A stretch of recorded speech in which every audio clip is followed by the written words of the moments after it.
Ce mois de mai va changer ta vie, pas peut-être, pas si tu travailles suffisamment, pas si tu mérites enfin ce que tu attends depuis si longtemps. Ce mois de mai va changer ta vie. Et je dis ça non pas comme une formule, non pas comme une promesse vide que des milliers de pasteurs répètent chaque 1er janvier devant une foule qui repart avec la même vie. Je le dis parce que quelque chose se passe en ce moment, quelque chose que tu ne vois pas encore, quelque chose qui s'est mis en mouvement avant même que tu ouvres cette vidéo, avant même que tu te réveilles ce matin. Le problème, c'est que tu risques de le rater, pas parce que ça ne sera pas là, mais parce que tu regardes dans la mauvaise direction, parce que tu es tellement concentré sur ce qui ne va pas, sur les portes fermées, sur les prières sans réponse, sur les mois qui se ressemblent tous, que tu ne vois pas ce qui commence à bouger dans l'ombre, ce qui commence à se mettre en place dans des dimensions que tes yeux ne peuvent pas encore percevoir. Et c'est exactement pour ça que tu es ici, pas par hasard, jamais par hasard. Tu es ici parce qu'il y a quelque chose en toi qui refuse d'abandonner. Une petite flamme qui résiste encore malgré tout, malgré la fatigue, malgré les déceptions accumulées, malgré les nuits où tu t'es demandé si ça avait encore un sens de croire. Cette flamme-là, elle a raison. Et aujourd'hui, on va souffler dessus ensemble, parce que ce mois de mai n'est pas un mois ordinaire. Et ce moment précis où tu écoutes ces mots, n'est pas un moment ordinaire non plus. Je décrète sur ta vie en ce moment, mai sera ton mois de percée, pas le mois de ta survie, le mois de ta percée. Il y a une différence immense. Survivre, c'est tenir. Percer, c'est passer à travers. Survivre, c'est rester debout malgré tout. Percer, c'est franchir ce mur qui t'a arrêté depuis trop longtemps. Et ce mois-ci, tu passes à travers. Mais d'abord, tu dois être prêt, intérieurement prêt. Parce qu'une percée qui arrive alors que tu n'es pas prêt à la recevoir, c'est comme une porte qui s'ouvre alors que tu regardes dans la mauvaise direction. Elle se referme avant même que tu aies eu le temps de la voir. Alors c'est ce qu'on va faire ensemble maintenant, te préparer. Avant qu'on aille plus loin, je veux que tu t'arrêtes vraiment. Je sais ce que tu vas faire. Tu vas continuer à écouter, mais la moitié de ton cerveau va rester dans autre chose. Dans ce que tu as à faire tout à l'heure, dans la conversation que tu n'as pas terminée, dans l'inquiétude que tu portes depuis ce matin et qui revient chaque fois qu'il y a un moment de silence. Je veux que tu poses tout ça, pas parce que ça n'existe pas, pas parce que ce n'est pas important, mais parce que ce que nous allons faire ici demande ta présence totale. Et ta présence totale est quelque chose que tu ne donnes presque jamais, pas à toi-même, pas à tes proches, pas à Dieu.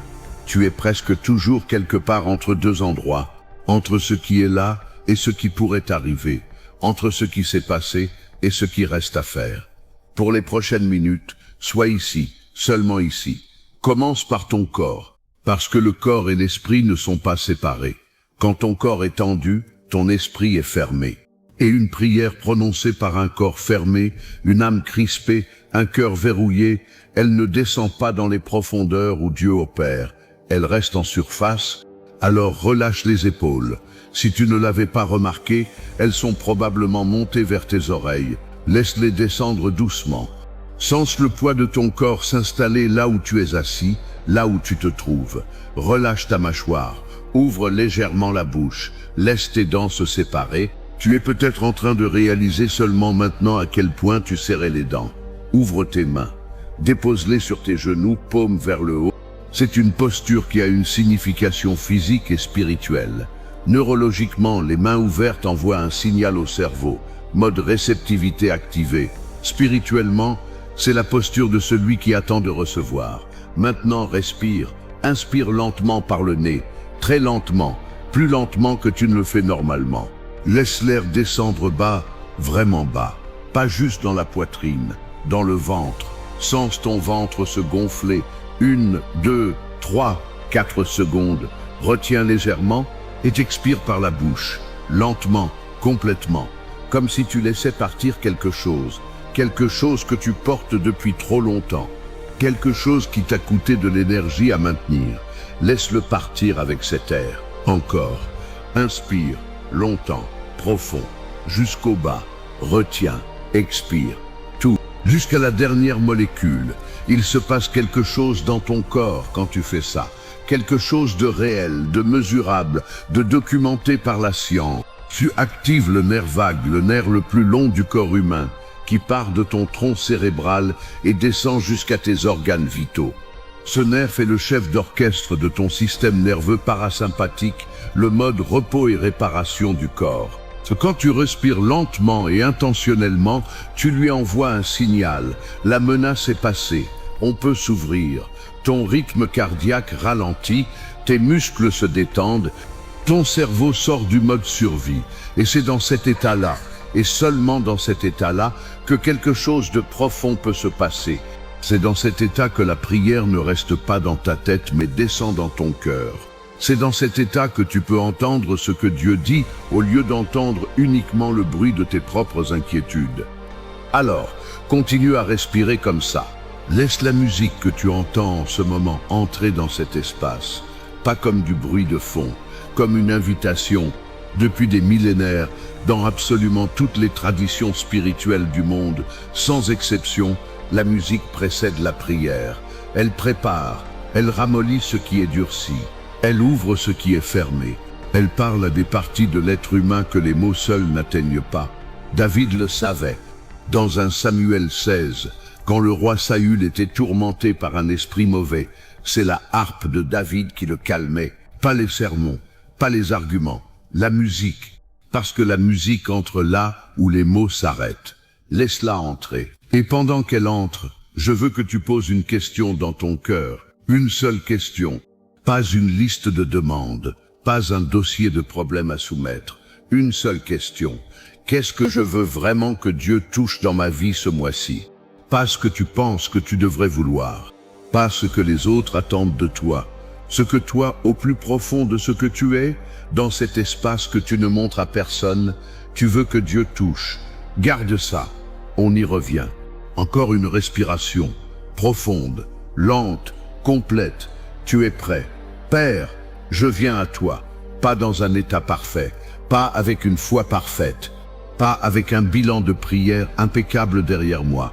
Je viens à toi exactement tel que je suis, avec les doutes, avec la fatigue, avec les questions sans réponse, avec les cicatrices que personne ne voit.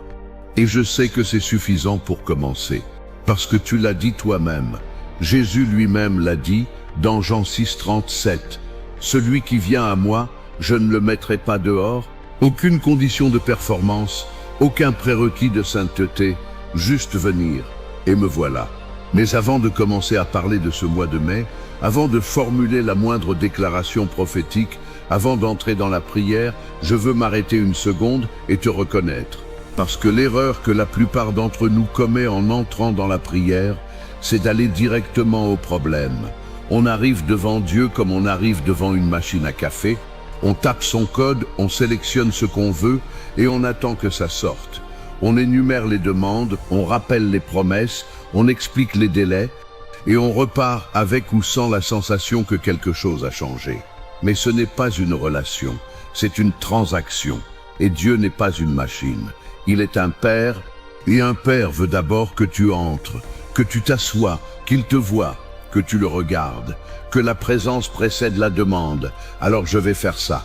Père, je te reconnais comme la source de tout ce qui est bien dans ma vie, non pas le hasard, non pas ma seule intelligence ou mes seuls efforts, non pas la chance, toi. Derrière chaque chose bonne qui m'est arrivée, il y avait ta main, même quand je ne te voyais pas, même quand je n'avais pas conscience de ta présence, même dans les années où je t'avais mis de côté. Tu étais là. Je pense à ces moments dans ma vie où j'ai failli, ces moments où quelque chose aurait pu complètement basculer dans la mauvaise direction, ces accidents que j'ai évités, ces maladies qui auraient pu être bien pires, ces relations toxiques qui ont pris fin juste avant qu'elles me détruisent davantage, ces portes qui se sont fermées que j'ai pleuré à l'époque et que je comprends aujourd'hui comme des protections. C'était toi, et je ne l'ai pas toujours dit. Je ne t'en ai pas toujours remercié. J'ai parfois pris les bénédictions comme des dus et les difficultés comme des preuves de ton absence. Pardon pour ça. Aujourd'hui, je prends le temps de te reconnaître. Tu es grand, Père, immensément grand. Tu es le Dieu qui a créé l'univers par la parole. pas avec des matériaux préexistants, à partir de rien. Le néant est devenu matière, l'absence est devenue présence, le silence est devenu lumière. Et les physiciens du monde entier, quand ils remontent le fil de l'univers jusqu'à son origine, ce qu'ils appellent le Big Bang, se retrouvent devant un mur, ce qui a précédé le commencement, ce qui a causé le commencement, ce qui était là avant. Tu es le Dieu qui a fait sortir 2 millions de personnes d'Égypte. 2 millions, à pied, pourchassés par la plus grande armée du monde connue de l'époque. Avec la mer Rouge devant eux et Pharaon derrière eux, la logique disait que c'était fini. La géographie disait qu'il n'y avait pas d'issue. Et tu as dit, lève ton bâton. Et la mer s'est ouverte. Je veux que cette image soit présente pendant toute cette prière.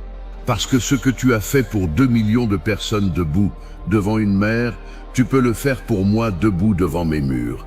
Ma mère à moi ressemble peut-être à une situation financière bloquée, à un emploi qui ne vient pas, à une relation qui ne guérit pas, à une santé qui ne se restaure pas, à un projet qui n'avance pas. Mais tu es le même Dieu, hier, aujourd'hui, éternellement le même. Hébreux 13, 8.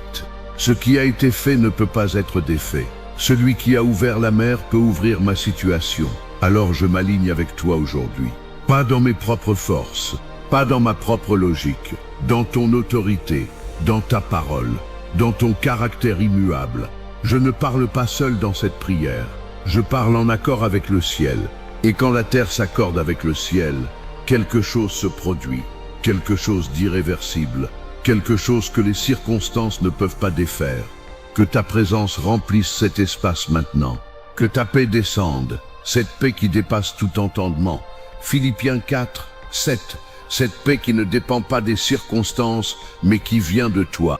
Que ta puissance commence à travailler maintenant, dans ce moment, dans ce cœur. Je suis aligné avec toi, et depuis cet alignement-là, on avance. Je veux te parler maintenant, directement, honnêtement, sans ménagement. Parce que avant de recevoir une percée, il faut comprendre ce qui bloque. Et comprendre ce qui bloque demande une forme de courage. Le courage de regarder en face ce qu'on préfère éviter. Alors je vais nommer des choses précises. Des choses que peut-être tu n'as jamais entendues nommer comme ça. Et pendant que je parle, je veux que tu fasses quelque chose, note, mentalement ou par écrit, ce qui résonne dans ta propre vie, ce qui te touche. Ce qui te fait penser, oui, c'est exactement ça. Parce que ce qui résonne, ce n'est pas un hasard. La première chose qui bloque ta percée, c'est la stagnation acceptée. La stagnation acceptée, c'est le moment où tu as arrêté de croire que les choses pouvaient vraiment changer. Pas consciemment. Tu n'as pas dit c'est bon, j'abandonne. Mais quelque part, à force de prier et de ne pas voir de résultat, à force d'essayer et de ne pas percevoir d'avancement, tu as commencé à t'adapter à ton état actuel. Tu as commencé à appeler réalisme ce qui est en réalité une capitulation progressive. Ce n'est pas de la sagesse, c'est de la résignation déguisée. Et la résignation est peut-être le blocage le plus dangereux de tous, parce qu'elle est invisible. Elle ne ressemble pas à une défaite, elle ressemble à de la maturité. Elle ressemble à de la modestie, elle ressemble à quelqu'un qui a arrêté d'avoir des attentes irréalistes. Mais Dieu n'appelle pas la résignation de la sagesse. Il y a un moment dans le livre de Jean chapitre 5 où Jésus rencontre un homme allongé près du bain de Bethesda depuis 38 ans. 38 ans. Et Jésus lui pose une question qui semble évidente, presque banale. Veux-tu être guéri?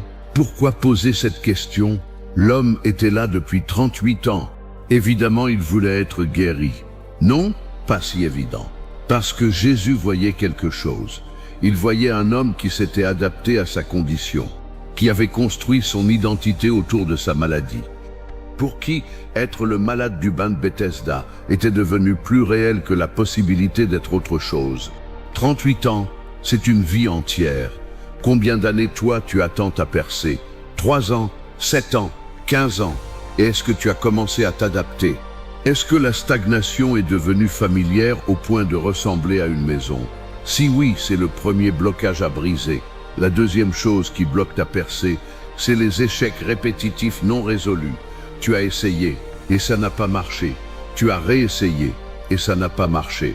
Et la troisième fois, tu as essayé avec moins d'énergie, moins de conviction, parce qu'une partie de toi savait déjà comment ça allait finir. Et maintenant, tu portes quelque chose de lourd, une accumulation d'essais échoués qui s'est transformée en une conviction profonde. Ça ne marche pas pour moi. Ce n'est pas une observation. C'est une identité. Et les identités ont un pouvoir énorme sur les comportements. Les neuroscientifiques de l'université de Stanford, dans des recherches publiées dans le Journal of Personality and Social Psychology, ont démontré que les êtres humains prennent inconsciemment des décisions qui sont cohérentes avec leur identité. Autrement dit, ce que tu crois être détermine ce que tu fais, et ce que tu fais détermine ce que tu obtiens. Si tu crois profondément que tu es quelqu'un à qui les choses n'arrivent pas, tu vas inconsciemment prendre des décisions qui confirment cette croyance. Tu vas t'arrêter juste avant la ligne d'arrivée. Tu vas saboter les opportunités juste au moment où elles deviennent réelles. Tu vas trouver des raisons de ne pas commencer quelque chose de prometteur. Pas parce que tu es mauvais, parce que ton cerveau cherche la cohérence avec ce que tu crois sur toi-même. Et la bonne nouvelle, une vraie bonne nouvelle, c'est que les identités peuvent changer, pas graduellement, instantanément. Un moment de révélation suffisamment profonde peut réécrire une croyance qui date de décennies. C'est ce qu'on est en train de faire ici. La troisième chose qui bloque ta percée, ce sont les retards incompréhensibles. Tu as tout fait correctement, tu as prié, tu as travaillé, tu as été patient, et les choses arrivent aux autres, à des gens qui ont fait moins, à des gens qui méritent moins, à des gens qui n'ont même pas demandé. Et toi, tu attends encore. Je veux te raconter quelque chose. En 2007, une étude fascinante a été réalisée sur des musiciens professionnels. Des chercheurs de la Florida State University, dirigés par Anders Ericsson, ont examiné la trajectoire de carrière de violonistes de haut niveau. Et ils ont trouvé quelque chose de contre-intuitif. Les musiciens qui allaient devenir les meilleurs, ceux qui atteindraient les plus hauts niveaux dans leur carrière, passaient en moyenne beaucoup plus de temps en pratique délibérée pendant leurs années de formation. Mais voilà ce qui est remarquable. Leur percée publique arrivait souvent des années après ceux qui avaient pratiqué moins. Ils semblaient retardés dans leur reconnaissance. Et puis un basculement, soudain, massif, irréversible. Les chercheurs ont appelé ça le principe de l'accumulation invisible. La période de préparation intense précède toujours la percée visible. Et plus la préparation est profonde, plus la percée est grande. Mais pendant la période de préparation, de l'extérieur, ça ressemble à du retard, à de l'échec, à de la stagnation.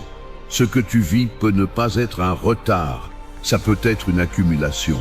La quatrième chose qui bloque ta percée, c'est la fatigue mentale et spirituelle. Je ne parle pas de la fatigue physique, je parle de l'autre fatigue, celle qui ne se guérit pas avec le sommeil, celle qui est là le matin en ouvrant les yeux avant même que la journée commence, celle qui fait que tu entends les promesses de Dieu et que tu n'arrives plus à te battre pour y croire vraiment. Cette fatigue-là a un nom dans les Écritures. Dans un roi dit 9, Élie vient de vivre la victoire la plus spectaculaire de toute sa carrière prophétique. Sur le mont Carmel, il a défié seuls 850 faux prophètes.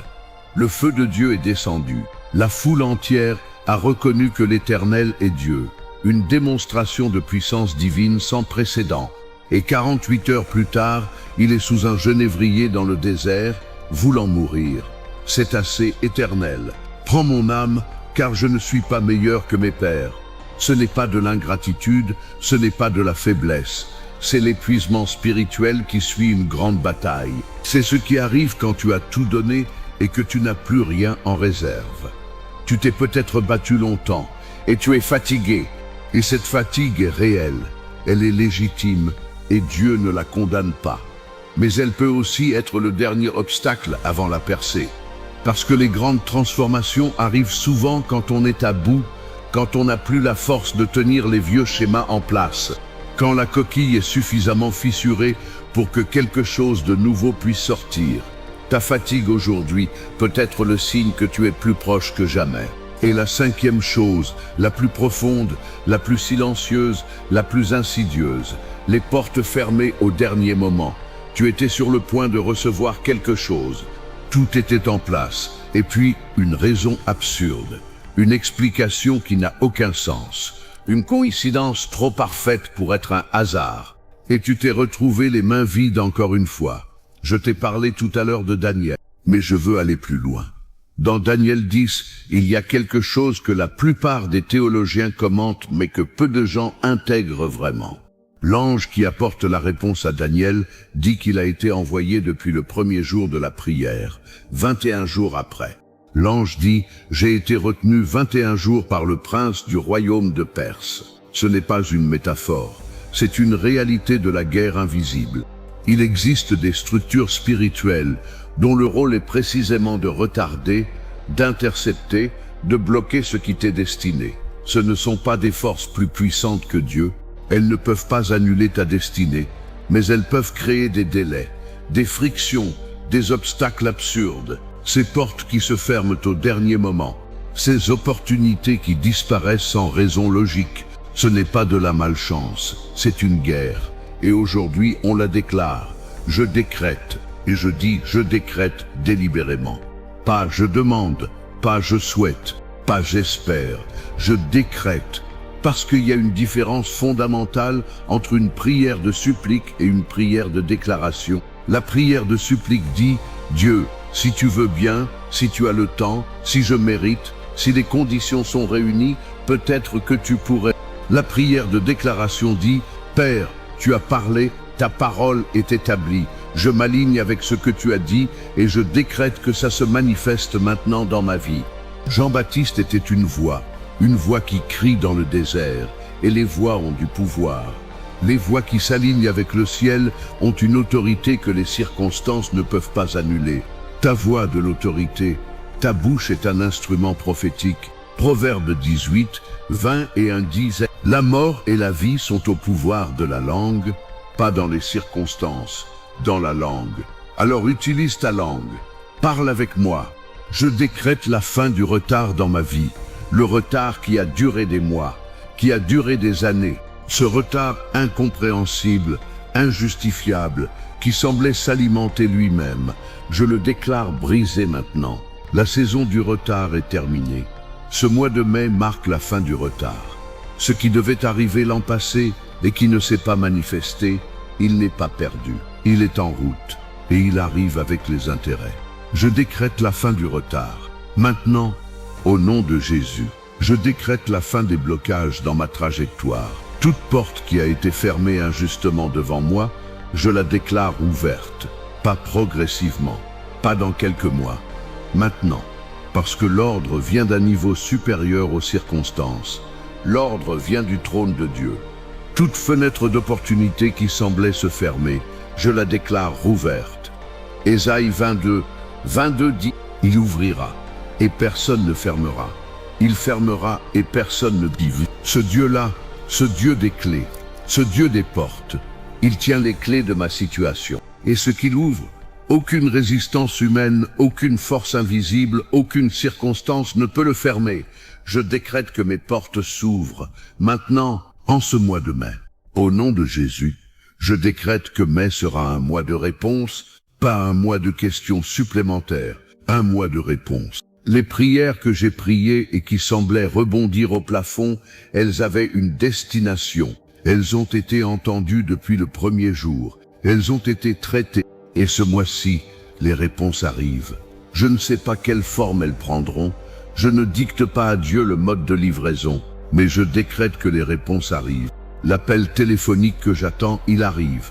La lettre que j'attends, elle arrive. Le signe que je cherchais, il arrive. La paix que j'avais perdue, elle revient.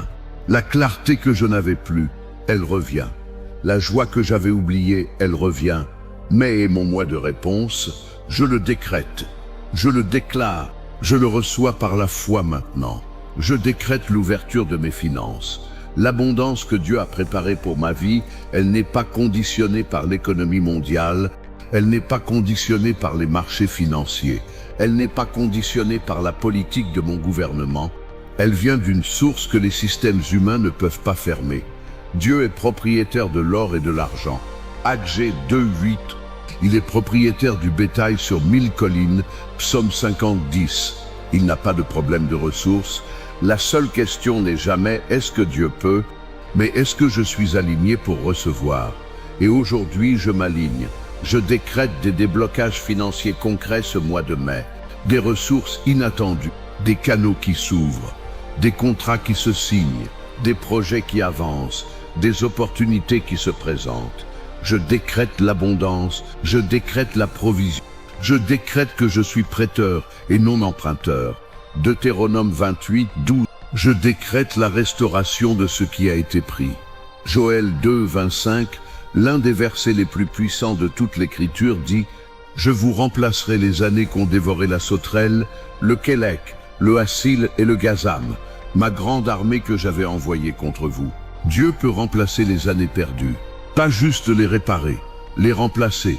Ce que tu aurais dû avoir depuis 5 ans, 10 ans, 20 ans, Dieu peut le compresser dans une seule saison. Ce qui devrait prendre des années peut arriver en mois.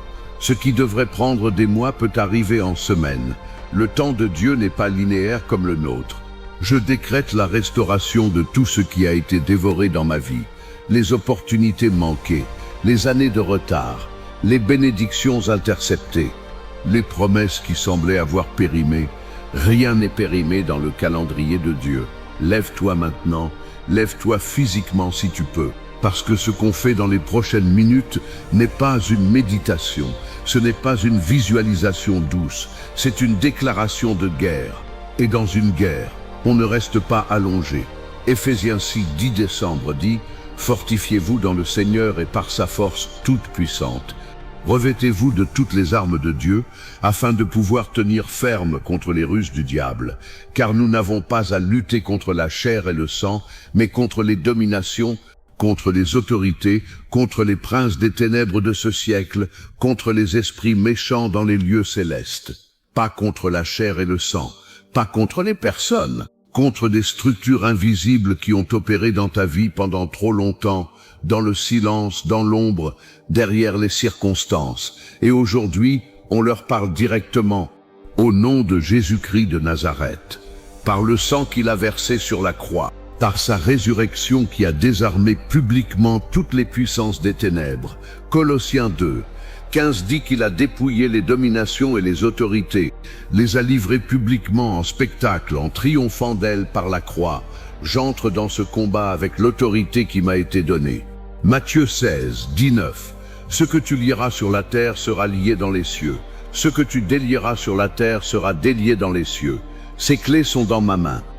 Et je vais m'en servir maintenant. Je lie tout esprit de stagnation, toute force invisible qui a installé l'immobilité dans ma vie, qui m'a maintenu au même niveau pendant des années malgré mes efforts, qui a étouffé chaque élan avant qu'il puisse prendre de la vitesse, qui a créé une inertie si profonde que bouger demandait une énergie disproportionnée pour des résultats minimes. Tu es lié. Tu n'as plus d'autorité dans ma vie. Tu pars maintenant. Au nom de Jésus, je lie tout esprit de retardement, tout ce qui a intercepté mes bénédictions en chemin, tout ce qui a fait que la bonne opportunité arrivait toujours trop tôt ou trop tard, tout ce qui bloquait les réponses à mes prières dans les espaces invisibles, tout ce qui causait des obstacles absurdes sur des chemins qui devraient être libres. Tu es lié, tu libères ce que tu retenais. Au nom de Jésus, je lie tout esprit de confusion, tout ce qui brouillait ma perception au moment des décisions importantes, tout ce qui me faisait prendre la mauvaise direction juste quand j'allais avancer, tout ce qui semait le doute dans mes moments de clarté, tout ce qui créait des malentendus là où il devrait y avoir de la compréhension. Tu es lié. La clarté revient. Au nom de Jésus, je lie tout esprit de pauvreté, la conscience de manque permanente, la conviction que ça ne suffit jamais, la peur profonde que les ressources s'épuisent toujours avant la fin du mois, la malédiction financière qui s'est transmise de génération en génération dans mon lignage comme si c'était un héritage normal. Tu es lié, tu es coupé de ma vie et de ma famille. Au nom de Jésus, je lie tout esprit de division, tout ce qui a créé des ruptures dans les relations que Dieu avait orchestrées pour ma vie, tout ce qui a semé des malentendus, des jalousies, des rivalités, des méfiances sans fondement, tout ce qui a éloigné de moi les personnes que Dieu avait placées pour m'aider à avancer. Tu es lié au nom de Jésus. Je lie tout esprit de peur, la peur qui m'a paralysé devant les opportunités, la peur qui m'a convaincu de ne pas commencer plutôt que de risquer d'échouer, la peur de la visibilité, la peur du succès, la peur d'être déçu encore une fois, la peur profonde d'espérer, parce qu'espérer et être déçu fait plus mal qu'abandonner. Tu es lié, tu es réduit au silence, tu n'as plus la parole dans ma vie, au nom de Jésus. Je brise toute malédiction générationnelle. Galates 3, 13 est formel, Christ nous a rachetés de la malédiction de la loi, étant devenu malédiction pour nous, ce rachat est complet. Il n'est pas partiel, il n'est pas conditionnel, il couvre toute malédiction, y compris celles qui se transmettent à travers les générations. La malédiction de pauvreté qui circule dans mon lignage depuis des générations, je la brise. Elle s'arrête avec moi, au nom de Jésus. La malédiction de maladies chroniques transmises de parents en enfants qui semble faire partie de ce que notre famille a, je la brise. Elle ne passe pas aux enfants de mes enfants. Au nom de Jésus. La malédiction d'abandon et de trahison répétée, je la brise. Le schéma de relations brisées qui traverse ma famille s'arrête maintenant. Au nom de Jésus. La malédiction d'échecs répétés, de talents gâchés, de visions avortées juste avant l'accomplissement, je la brise. Au nom de Jésus. La malédiction de médiocrité acceptée, de plafond intergénérationnel, de rêves étouffés avant même d'être prononcés à voix haute, je la brise. Au nom de Jésus. Ces malédictions-là, finies, terminées, coupées à la racine, par le sang de Christ et par sa parole prononcée avec autorité. Et maintenant je déclare, je refuse la stagnation, je refuse de rester ici, je refuse les mêmes résultats avec les mêmes schémas, je refuse de jouer petit quand Dieu a préparé grand, je refuse le retard. Je refuse d'accepter que ce qui m'appartient continue d'être intercepté. Je refuse la peur comme boussole. La peur ne guide plus mes décisions. La foi guide mes décisions. Je refuse l'identité d'échec. Je ne suis pas quelqu'un à qui les choses n'arrivent pas. Je suis quelqu'un que Dieu a créé avec intention, équipé avec précision et destiné à accomplir quelque chose que personne d'autre ne peut accomplir à ma place. Je refuse les chaînes que Jésus a brisées sur la croix il y a 2000 ans. Ces chaînes sont tombées et je me lève. Je me lève libre. Je me lève avec autorité. Je me lève dans la certitude que ce mois de mai est différent des mois précédents. Je me lève dans la percée. Au nom de Jésus. Au nom de Jésus. Au nom de Jésus. Au nom de Jésus. Je parle maintenant à chaque situation concrète qui attend une percée. Si tu attends un emploi, cette attente se termine ce mois-ci. Si tu attends la guérison d'un corps qui souffre, elle commence maintenant. Si tu attends la restauration d'un mariage, d'une famille, une porte de réconciliation s'ouvre. Si tu attends la conception d'un enfant, la matrice est ouverte. Si tu attends une percée financière, le canal se débloque. Si tu attends un visa, un document, une réponse administrative, elle arrive. Si tu attends la clarté sur ta direction, elle descend maintenant. Si tu attends simplement la paix, elle est là. Prends-la. Toute situation fermée dans ta vie s'ouvre. Ce mois de mai, toute situation bloquée se débloque. Toute situation morte reçoit du souffle. Maintenant, au nom de Jésus-Christ, maintenant, descends en intensité. Laisse l'adrénaline du combat se dissoudre. Respire, profond, lent. Reprends cette respiration de tout à l'heure. Parce que ce qui vient maintenant demande un autre état. Un état plus ouvert, plus doux, plus visionnaire. On vient de casser. Maintenant on construit. La percée n'est pas seulement la rupture de ce qui bloquait, elle est aussi la vision de ce qui vient après. Et la vision est aussi importante que la rupture. Parce que tu peux briser toutes tes chaînes et ne pas savoir où aller une fois libre. Tu peux ouvrir toutes les portes et rester debout sur le seuil parce que tu n'as pas imaginé ce qu'il y a de l'autre côté. Alors imagine, ferme les yeux, vraiment, ferme-les. Et laisse cette image se former. C'est mai. On est dans ce mois de mai. Et quelque chose a changé. Pas tout. Pas encore tout, mais quelque chose, un premier signe, une première confirmation que ce qui était immobile commence à bouger, que ce qui était fermé commence à s'entrouvrir. Comment est ce matin-là pour toi? Peut-être que c'est un message sur ton téléphone, une notification, un appel, quelque chose d'inattendu, d'inespéré, et pourtant exactement ce que tu attendais. Et dans ta poitrine, quelque chose se réchauffe, quelque chose qui était froid depuis longtemps. Peut-être que c'est plus discret. Une pensée claire qui arrive avec une paix inexplicable. Une certitude, pas bruyante, solide. Quelque chose qui dit c'est parti, ça se met en mouvement. Comment est ton visage dans ce moment-là? Quelle est la première personne à qui tu veux l'annoncer? Reste dans cette image. Les chercheurs de l'Université de Columbia ont documenté quelque chose de remarquable sur la visualisation. Le cerveau humain, avec toute sa sophistication, ne fait pas de distinction fondamentale entre une expérience vécue et une expérience vivacement imaginée. Les mêmes circuits neuronaux s'activent, les mêmes neurotransmetteurs se libèrent, dopamine pour l'anticipation, sérotonine pour la satisfaction, ocytocine pour la connexion. La visualisation ne prépare pas seulement un état émotionnel, elle reconfigure littéralement des réseaux neuronaux. Elle prépare le cerveau à reconnaître les opportunités quand elles se présentent réellement. Elle crée des filtres attentionnels qui font que tu vas voir ce que tu n'aurais pas vu avant. Dieu a dit ça à Abraham, bien avant que la neuroscience existe. Lève les yeux et regarde. Genèse 13, 14. Pas attends de voir. Regarde maintenant, dans la foi, dans la vision, dans l'espace prophétique où ce qui est déclaré dans le ciel commence à devenir visible sur la terre. Alors je te déclare quelque chose de précis sur ce mois de mai. Je déclare que des portes s'ouvrent pour toi ce mois-ci, dans des domaines où tu avais arrêté de frapper. Je déclare que des personnes que Dieu a destinées à croiser ta route entrent dans ta vie ce mois-ci, pas des gens au hasard, des gens avec un rôle précis dans ta destinée, des connexions divines, des relations qui vont changer la trajectoire de ta vie. Je déclare que des ressources arrivent dans ta vie ce mois-ci par des chemins que tu n'avais pas envisagés, pas forcément les chemins que tu avais planifiés, par des chemins que Dieu a tracés. Je déclare que des idées créatives descendent dans ton esprit ce mois-ci, des solutions que tu n'avais pas trouvées, des perspectives que tu n'avais pas considérées, des stratégies que Dieu a gardées pour ce moment. Je déclare que ta santé commence à se restaurer ce mois-ci, dans ton corps, dans ton mental, dans ton âme. Je déclare que ta paix revient. Pas la paix qui dépend de circonstances favorables. La vraie paix, celle de Philippiens 4, 7, qui dépasse tout entendement. Celle qui est là même quand tout n'est pas encore résolu. Je déclare que ta joie revient. Une joie qui n'est pas liée à ce qui s'est passé hier ou à ce qui pourrait arriver demain. Une joie fondée sur une certitude, Dieu n'a pas terminé ce qu'il a commencé. Philippiens 1,6, celui qui a commencé en vous une bonne œuvre la poursuivra jusqu'à son achèvement.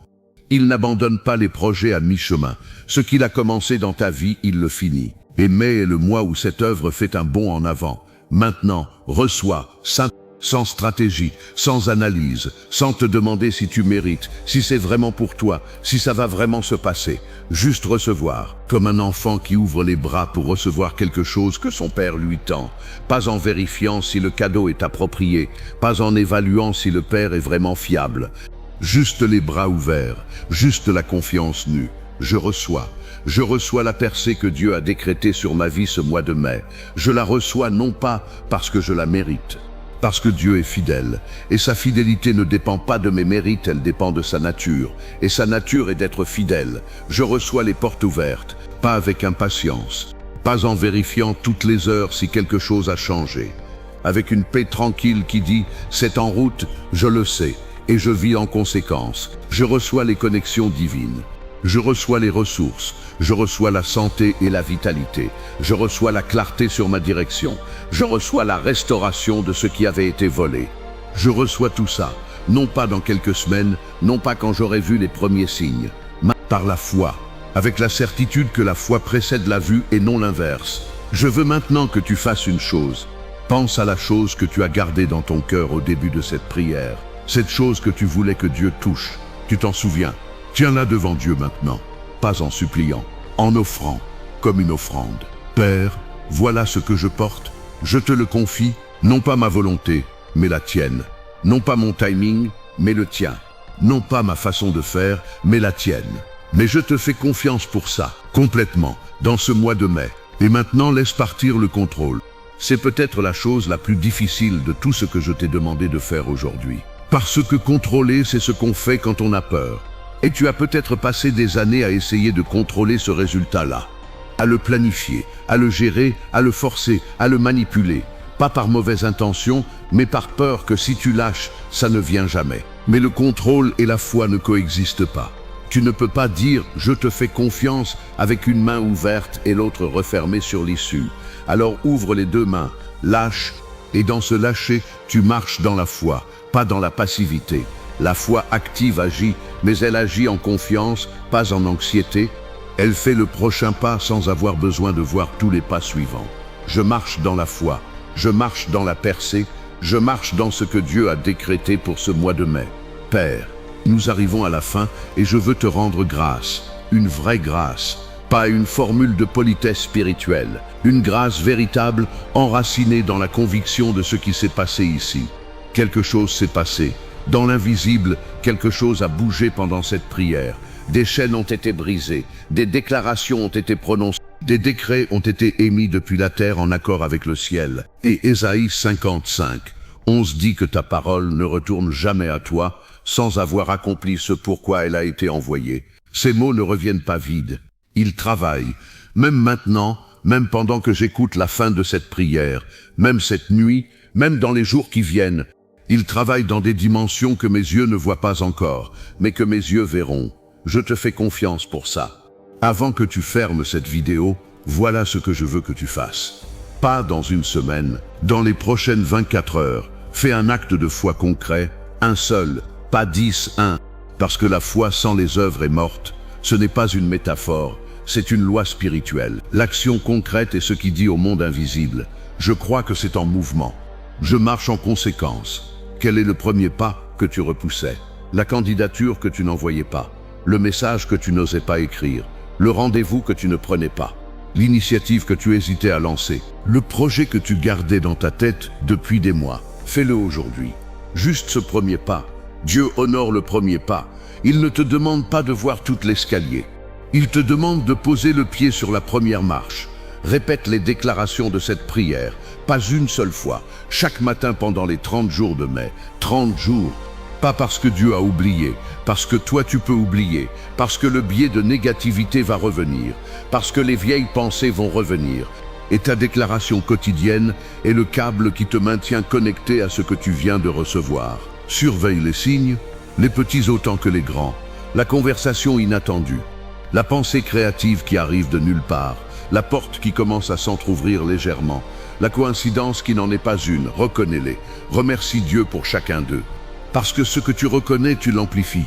Silence, laisse ce silence exister, ne le remplis pas, reste dans cet espace, quelques secondes. Sens ce qui est différent en toi maintenant par rapport à il y a 80 minutes, peut-être que c'est subtil, peut-être que c'est fort, peut-être que tu ne sais pas encore nommer ce que c'est. Mais quelque chose a changé, et dans ce changement, très doucement, comme la dernière chose que je te dis, c'est déjà établi. Dans le ciel, c'est établi, et ce qui est établi dans le ciel descend sur la terre. Toujours, inévitablement, au temps parfait de Dieu. Ce mois de mai est ton mois. Marche dedans. Tape ma et mon moi dans les commentaires si tu as fait cette prière avec moi aujourd'hui. Je lis chaque commentaire et dans quelques semaines, quand tu reviendras témoigner de ce qui a changé, ton témoignage va garder quelqu'un debout, va donner à quelqu'un la force de faire un dernier pas. Partage cette vidéo avec une personne qui a besoin d'une percée. Tu sais exactement à qui tu penses en ce moment. Ne reporte pas, envoie-lui maintenant. Et abonne-toi. Parce que la semaine prochaine, on va aborder quelque chose que très peu de voix spirituelles osent dire. Pourquoi certaines personnes reçoivent leur percée en un instant après des années d'attente et ce qui se passe exactement dans les semaines qui précèdent le déblocage.